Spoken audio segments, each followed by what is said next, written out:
सात्वना जी आपसे शुरू कर रहा हूं। सात्वना जी, लोग कह रहे हैं देखो ये महिला है, इसने इतनी पीड़ा उठाई है, बिल्कुल उठाई होगी, 4 देश पार करके 4 बच्चों के साथ आना। मैम आप मुझे बताइए, आज की तारीख में, अभी तो छोड़ दीजिए बाढ़ जैसी सिचुएशन है, नोएडा से दिल्ली जाना हो एक बच्चे के साथ ना, या दिल्ली से नोएडा से अगर गुड़गांव जाना पड़ जाए तो लिटरली बता रहा हूं मैम, हमें नानी याद आ जाती है कि बॉस बच्चों के साथ जाने में कितनी दिक्कत होती है। टीना जी आप समझते हैं मैं क्या बात? बिल्कुल बिल्कुल। और ये महिला कहती है 4 बच्चों के साथ एक बार रेकी करने आई और एक बार सांत्वना जी, और 6 लाख रुपए खर्च किए।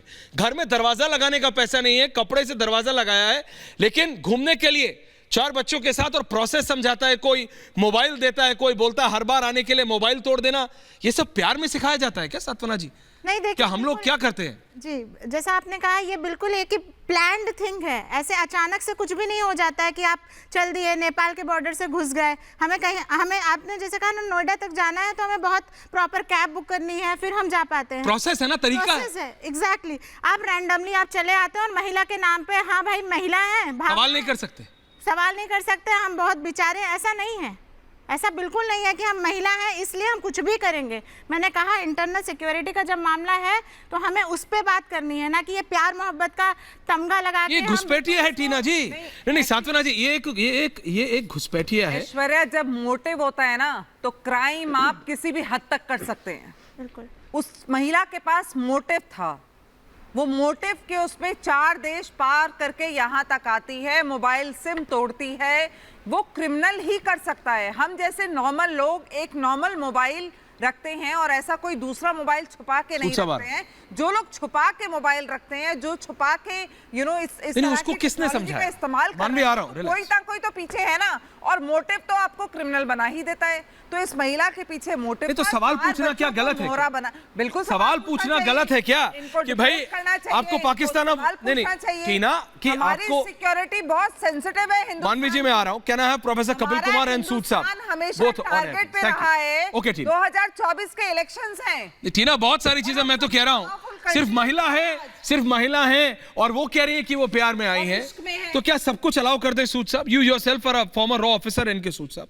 आपका एक अपना व्यू पॉइंट है, मैं उस व्यू पॉइंट का रिस्पेक्ट करता हूं, सबका अपना व्यू पॉइंट होता है सर, लेकिन फैक्ट आर फैक्ट्स। फैक्ट्स ना आपकी वजह से बदलेंगे, ना मेरी वजह से, और ना प्रोफेसर साहब की वजह से। सूद साहब। ऐश्वर्या जी, आपने बहुत अच्छी इन्वेस्टिगेशन की है इस केस के अंदर, मैं बिल्कुल कहूंगा।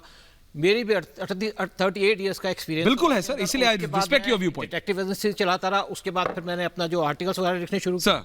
देखिए, मैंने अपने डिपार्टमेंट में रह करके पाकिस्तान की सीट पे काम किया, और बेसिकली जब हम रॉ में काम करते हैं पॉलिटिकल सीटों में, तो मेन हम फॉरेन में पोस्टिंग जाते हैं तो मेन पाकिस्तान टारगेट होता है।